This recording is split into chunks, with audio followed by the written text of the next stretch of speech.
On September 30th, 2015, Russia began airstrikes against ISIS and its affiliates in Syria. These strikes were conducted at the request of the Syrian government. Iran followed, announcing that they were preparing to send in ground troops. These developments completely changed the geopolitical equation, and not just in Syria.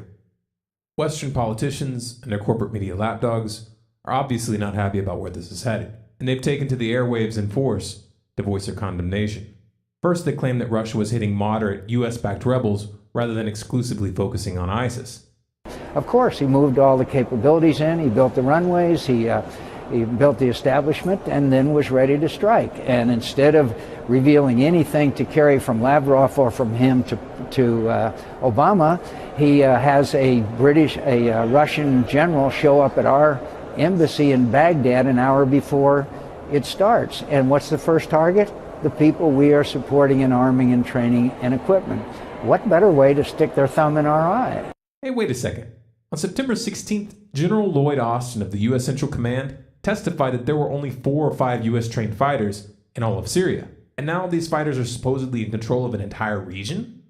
This assertion would be absurd enough on its own, but the reality of the matter is that the area in question has been controlled by al-Nusra for at least 2 years. And just so we're clear here, al-Nusra is al-Qaeda's Syrian branch, and they have direct alliances with ISIS. Not that the distinction between al-Nusra and the FSA would really change the equation. The FSA has publicly acknowledged on several occasions that they are cooperating with al-Nusra, and the FSA command itself has been dominated by Islamic extremists since at least 2012. أما فيما يخص بعض الفصائل التي مثلا يطالب الغرب بتصنيفها كمنظمات إرهابية، جبهة النصرة. نعم، نحن نشعر أن هذه الجبهة بمكان ما هي يمكن الحوار معها. حول نعم، حول طبيعة الدولة القادمة، حول شكل الدولة القادمة، حول إمكانية هذه البلد على إقامة دولة التي تناسب الجميع. نحن في مكان ما يجب أن نتعاون ويجب أن نتحاور، وأنا على صلة بالجميع. أنا على صلة بالجميع ولا أخفي سرا بذلك، حتى فيما يخص الأخوة في جبهة النصرة، ونتعاون في أمكنة كثيرة. So, if the FSA and al-Nusra work together, and al-Nusra is working with ISIS, why haven't those funding and arming the FSA been charged with providing material support to terrorists? But Russia's airstrikes are killing civilians! Look, we have proof from the White Helmets, an NGO funded by the UK government. That's funny. This image looks an awful lot like this one, which was posted on September 25th, 5 days before the airstrikes even began. That was a bit problematic, so they deleted the tweet, but not before the US and its allies would use the occasion to take their hypocrisy to a new level. On October 2nd, the US issued a joint statement with France, Germany, the UK, Turkey, Saudi Arabia, and Qatar, calling for Russia to, quote, immediately cease its attacks on the Syrian opposition and civilians. Just to put this into perspective, the Saudis have been bombing Yemen, with US support, since March of 2015, killing thousands of civilians and creating a humanitarian crisis of epic proportions. The irony also seemed to be lost on Washington, who after decades of military occupations and drone campaigns, which have killed millions of civilians, topped it off by repeatedly bombing a Doctors Without Borders hospital in Afghanistan just 1 day later. Oh, this is awkward. What can we do to save face? Hey, our friend John McCain has an idea. We should just send our moderate jihadists some more weapons. They're attacking the very guys who we want to see topple Assad. You would let American planes just continue to pass them and let them do that? No, but I might do what we did in Afghanistan many years ago to give those guys the ability to shoot down those planes. That equipment is available.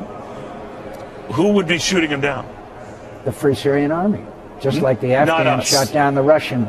No, just like the Afghans shot down Russian planes after Russia invaded Afghanistan. So we armed extremists in Afghanistan, which became the Taliban, which we're still bombing, often inaccurately, to this day. And you want to do it again? This isn't a plan. This is desperation. Washington has been outmaneuvered. This turn of events is on par with the 2013 episode where the US-backed rebels got caught using sarin gas against civilians. Only now, there aren't nearly as many options left. With Russia providing air support and Iran assisting in the ground campaign, the US no longer has any leverage in Syria. And if Putin is able to maintain momentum, this could very well be a turning point regionally as well. That doesn't mean the game is over though.